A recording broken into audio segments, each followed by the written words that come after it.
made clear that this policy is about stopping the boats, but some people will still be able to claim asylum here if they arrive on small boats, won't they? Well, what our measures do is that they dramatically reduce the availability of people to legally challenge our power to detain and our duty to remove. So we will be making clear, largely, that if you come here illegally, you won't be able to claim asylum in the UK. You'll be relocated to a safe country like Rwanda, and if you have legal claims to be made, then they'll be made from abroad. Some people will be able to make those asylum claims in the UK, even under this tough new system. So how many people do you expect, if you see similar numbers, 40, 50,000 people coming a year, how many people do you think will still be able to claim asylum if they arrive illegally? Well, we want to ensure that we have measured, proportionate and tough measures in place. So that's why we've made it clear that if you come here through a safe country, if you come here unlawfully, i.e. without a legal basis to stay here, you won't be able to But forgive claim me, even asylum. under your policy, some people still will be able to do that. So how many? People will want to know what the scale of that will be. I can't put a precise figure on predictions. We don't know how many people are going to arrive this year. We saw 45,000 arrive last year.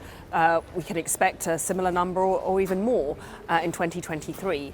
We want to ensure that once we have these powers on the statute book, that the vast majority will be people whose claims won't be heard in the United Kingdom, and only in very, very exceptional cases will they be able to challenge. You can't give people an idea of what that number will look like. So how many people under the new safe and legal route system would you like to see arriving here in the UK every year?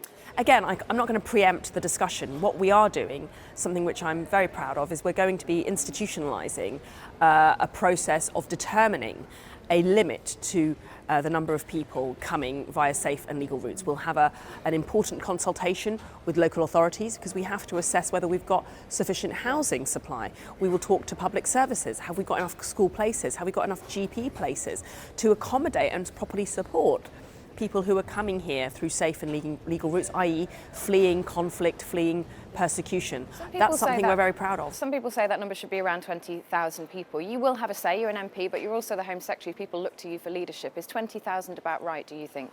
I'm not going to get into the discussion about the number at this stage. It's important that our priority is actually to bear down on this issue of the boats coming across, and once we've succeeded on that, we can start talking about the number. So you've said people who arrive here, they will be detained, they'll have their claims reviewed, and then they will be removed. So how many more people will you have working on that process of reviewing those claims to make that happen so quickly?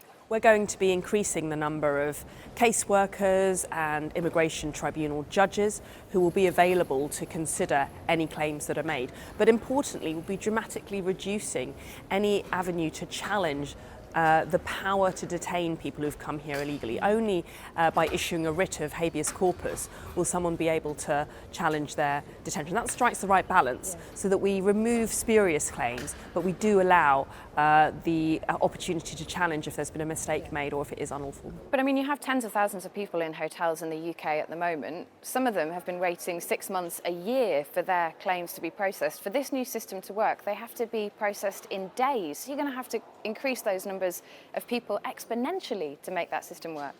And we're already doing that. So that's why I'm really pleased when the Prime Minister set out the plan in December. We are doubling the number of asylum caseworkers. Will that be enough, though?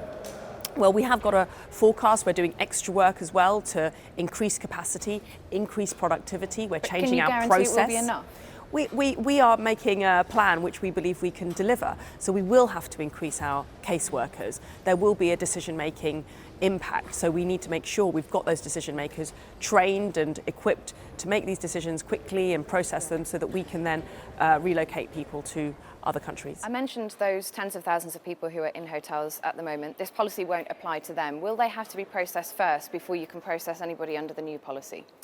The new policy will apply retrospectively. So when it gets royal assent later this year, hopefully, it will apply back to the date of introduction, i.e. yesterday. The same people who are looking at asylum claims will also be looking at the new asylum claims, which is a much faster system. So will they first have to deal with the tens of thousands of people in the backlog who are already here? Well, there'll be parallel work streams. We are dealing with the numbers who are existing in our backlog already. We're bearing down by increasing our decision-making capacity, increasing our productivity, streamlining our process. So we've removed some of the more superfluous elements of the process, like extra interviews. We've simplified the guidance that caseworkers apply, and we're already seeing really good progress on bearing down on part of our legacy backlog. If you have to process those people first, there's tens of thousands of them waiting already, huge backlog, and then more tens of thousands of people are going to be added to that system. They're not going to be processed in days. It's not possible. I disagree. I mean, our legislation does include some strict time limits for people to make their claims, and then also for the decisions to be determined. That's going to be in legislation. So that's going to be guarantee. very clear about what time limits we are working to. And as I said, we're increasing the capacity to actually realise those ambitions. There is the potential that this gets gummed up in the courts. Do you think it would be easier to leave the ECHR? It's something you've said you wanted to do before. Do you still believe that? My personal views are clear, but these measures do not withdraw us from the European Convention on Human Rights. These measures are lawful and compliant with our obligations in the European Convention on Human Rights. We are running novel and innovative legal arguments. We're going further than we've ever gone before when it comes to our settlement with the European Convention and human rights laws. But I think that's what the British people would expect us to do. What about a system of ID cards and a national database which would stop people from moving into the black economy? I'm personally not in favour of ID cards, and that's not been part of our 10-point plan. But what we are doing is clamping down on illegal working and other immigration offences. We're increasing our border force capacity. We've got a much more robust approach to immigration investigation and enforcement, and we're going to be increasing the levels of people who are going to be identified for illegal working. That's a big factor in one of the pull factors attracting people here in the first place. Do you think the UK has been too timid up to this point when it comes to immigration? I think this Conservative government has been voted in partially because we're not afraid to say what's necessary and do what's necessary to fix the problem of the boats, but also more broadly illegal migration. And I think that is where the vast majority of British people are. I speak to people on a regular basis who voice their frustration when they look at the scenes of thousands of people coming across on a boat across the Channel. I mean, the humanitarian element of this cannot be ignored. People are dying. People are dying. And we cannot allow this to continue, and that's why we do have to take very robust measures. I believe that's the fair thing to do. I believe it's the humanitarian thing to do. Can I ask you about Gary Lineker's comments? People are suggesting that he should be sacked for what he said about your policy. Do you agree with that? I'm disappointed about Gary Lineker's comments. I don't think it's appropriate for him to be equating our measures with Nazi Germany.